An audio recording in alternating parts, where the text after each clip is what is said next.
The moment my boss told me she had set me up on a blind date, something in my chest tightened in a way I couldn't explain. I remember standing there in the quiet hallway outside her office, holding a stack of reports that suddenly felt heavier than they should have. Her voice had been casual, almost playful, but there was a strange glimmer in her eyes that made me feel like something bigger was happening behind the scenes. I laughed awkwardly and tried to brush it off, assuming she was joking, but she simply smiled and told me the reservation had already been made. That night I would discover that the blind date she had arranged wasn't just unexpected, it would completely change the course of my life. And when I finally walked into that restaurant and saw who was sitting at the table waiting for me, I realized the truth. My boss hadn't just set me up on a blind date. She had set me up with her own daughter. Before we go further into this story, take a moment to support the channel. If you believe in kindness, second chances, and the power of unexpected connections that change lives, please like this video, share it with someone who loves emotional stories, leave a comment telling us where you're watching from, and subscribe to the channel so you don't miss more stories like this. My name is Andrew Carter, and for the past 4 years I had been working in a small architecture firm in Portland, Oregon. The firm was run by Margaret Collins, a woman known for her sharp instincts, quiet authority, and a reputation for seeing potential in people long before they saw it in themselves. When she first hired me, I was barely holding my life together. My father had passed away the year before, my student loans were suffocating me, and I was struggling to prove myself in a competitive field. Margaret never treated me like just another employee. She pushed me harder than anyone else in the office, but in a strange way it always felt like she believed in me more than I believed in myself. That Friday afternoon when she told me about the blind date, I assumed it was one of her rare jokes. Margaret wasn't the kind of person who meddled in personal lives. She was professional, focused, and usually 10 steps ahead of everyone else. But that day she leaned back in her chair and said she thought I worked too much and lived too little. She said a friend of hers knew someone wonderful and that I deserved to meet her. I tried to politely decline, but she waved it off like the decision had already been made. All weekend I kept thinking about it. Part of me felt nervous, another part felt strangely curious.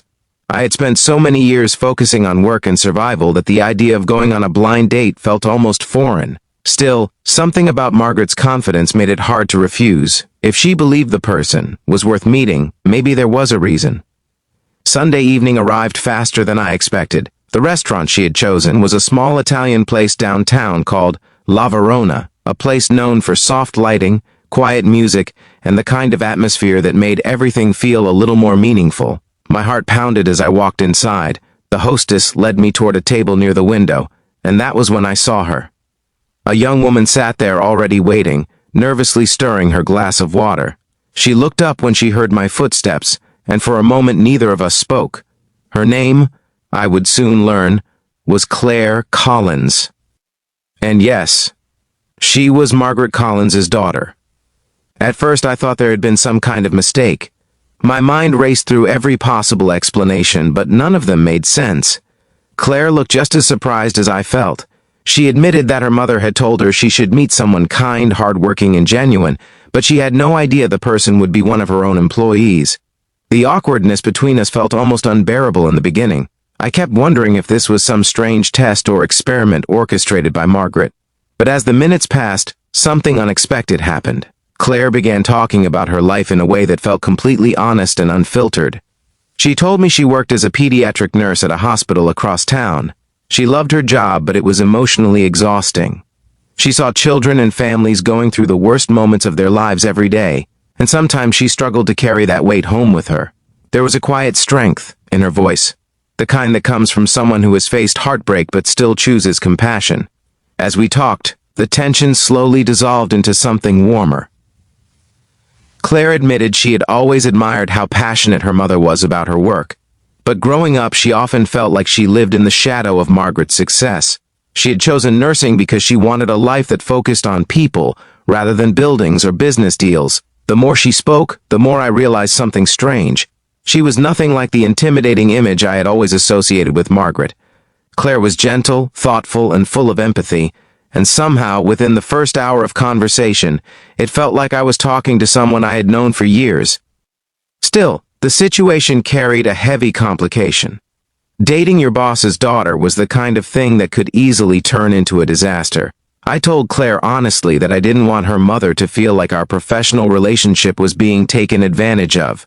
She smiled softly and said her mother had always been a little unconventional. If Margaret believed two people might connect, she wasn't afraid to take a risk. By the time dinner ended, the nervousness that had filled my chest earlier had been replaced by something far more dangerous: hope. When Claire and I stepped outside into the cool evening air, the city lights reflected in the wet pavement from a light rain that had passed earlier. For a moment, we both just stood there, unsure how to say goodbye. Then she said something I will never forget. She told me that blind dates were supposed to be uncomfortable and awkward, but somehow this one felt different, like the beginning of something rather than a random meeting between strangers. Over the next few weeks, Claire and I started seeing each other more often.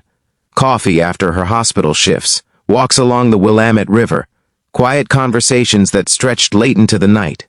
The connection between us grew slowly but steadily, like a story unfolding at exactly the right pace. Of course, eventually we had to face Margaret. The day she called me into her office again, my stomach twisted with anxiety. I expected a serious conversation, maybe even a warning about boundaries. Instead, Margaret simply looked up from her desk with that same knowing expression she had the day she mentioned the blind date. She asked one simple question: "So, how did dinner go?" I hesitated for a moment before telling her the truth. I told her about Claire's kindness, her strength, and the way she made me feel like the world was bigger than deadlines and office walls. Margaret listened quietly without interrupting. Then she smiled. She said she'd spent years watching people build careers but forget to build lives. She had also spent years worrying about Claire finding someone who valued compassion as much as ambition. And when she saw the way I treated people at work, the way I stayed late to help coworkers or volunteered for community projects, she wondered if the two of us might understand each other. In other words, she hadn't been joking that day. She had simply trusted her instincts. Months passed, and what started as an awkward blind date slowly became something deeper. Claire and I learned each other's fears, dreams, and scars. She helped me see a world beyond survival and work. I helped her believe that someone could stand beside her through the emotional storms of her career. One evening, almost a year later, we stood together on a quiet hill overlooking the city lights. The air was cool, and the sky was painted with soft colors from the setting sun. As I held her hand, I realized something that once seemed impossible. The blind date my boss arranged had become the most important moment of my life. Before we reach the end of this story, I want to ask you something. If this journey of unexpected love and second chances has touched your heart even a little, please take a moment to like the video, share it with someone who believes in meaningful connections, and subscribe to the channel for more emotional stories like this. And here's a special request for you. Before the ending, comment below with the word hope if you believe life sometimes brings the right people together in the most unexpected ways. 3 years after that night at La Verona, Claire and I stood together again. But this time it wasn't as strangers meeting for the first time. It was as two people who had built a life side by side. Margaret stood in the front row, watching quietly with tears in her eyes as we promised to walk through the future together. Sometimes the moments that change our lives arrive disguised as something simple: a conversation, a coincidence, a blind date arranged by someone who saw a possibility we couldn't see ourselves. And sometimes the person who pushes you toward that moment isn't just your boss, but someone who quietly believes you deserve happiness. If this story moved you, touched your heart, or reminded you that life still holds beautiful surprises, please like, comment, and share the video so more people can experience stories like this. Because somewhere out there, someone's life might be one unexpected moment away from everything changing.